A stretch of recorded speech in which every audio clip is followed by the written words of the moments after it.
For the High Media News Update, December 8th, 2023, I am Evan Haggard, and we're going to get into your top headlines of the day. Firstly, the Biden administration to forgive $4.8 billion in student loan debt for 80,300 borrowers. The Biden administration announced on Wednesday it would forgive an additional $4.8 billion in student loan debt for 80,300 borrowers. The relief is a result of the U.S. Department of Education's fixes to its income-driven repayment plans and public service loan forgiveness program. The relief is a result of the U.S. Department of Education's fixes to its income-driven repayment plans and public service loan forgiveness program. Before President Biden took office, it was virtually impossible for eligible borrowers to access the student debt relief they rightfully earned. U.S. Secretary of Education Miguel Cardona said in a statement, "This level of debt relief is unparalleled and we have no intention of slowing down." Meanwhile, bringing it worldwide for a moment, Israel-UN relations are at an historic low as Secretary General invokes rare diplomatic measure.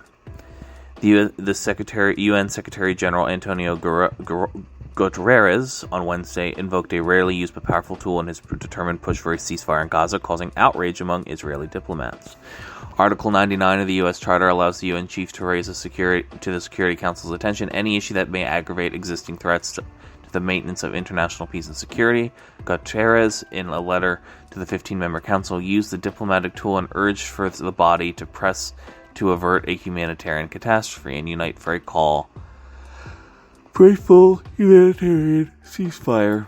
Israel has strongly opposed a calls for a ceasefire, arguing it needs to press on with its offensive in Gaza to eliminate Hamas after its militants attacked the country on October 7th, killing 1,200 people and taking more than 240 hostages. Israel's campaign in Gaza has resulted in the deaths of more than 16,000 people, according to the Palestinian Health Ministry in Ramallah, which compiles its reports with data from medical sources in Hamas-run Gaza.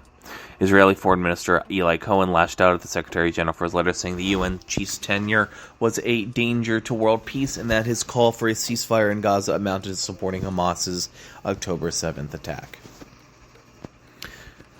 Lastly, the House votes to censure Jamal Bowman for pulling a fire alarm. House members voted again Thursday to punish one of their own for triggering a fire alarm in the U.S. Capitol Office building when the chamber was in session. Republican censure resolution passed with few Democratic votes, but most of the party stood by Bowman in opposition of an effort they said lacked credibility and integrity. The prominent progressive now becomes the third Democratic House member to be admonished this year through the censure process, which is a punishment one step below expulsion from the House. It is painfully obvious to myself, my colleagues, and the American people that the Republican Party is deeply unserious and unable to legislate, Bowman said on Wednesday, as he defended himself during the floor debate. Their censure resolution against me today continues to determine their inability to govern and serve the American people. Ladies and gentlemen, this has been your High Media and TV News Update for Friday, December 8th, 2023. I am your host, Evan Haggard, and I thank you for listening and have a wonderful, wonderful rest of your day.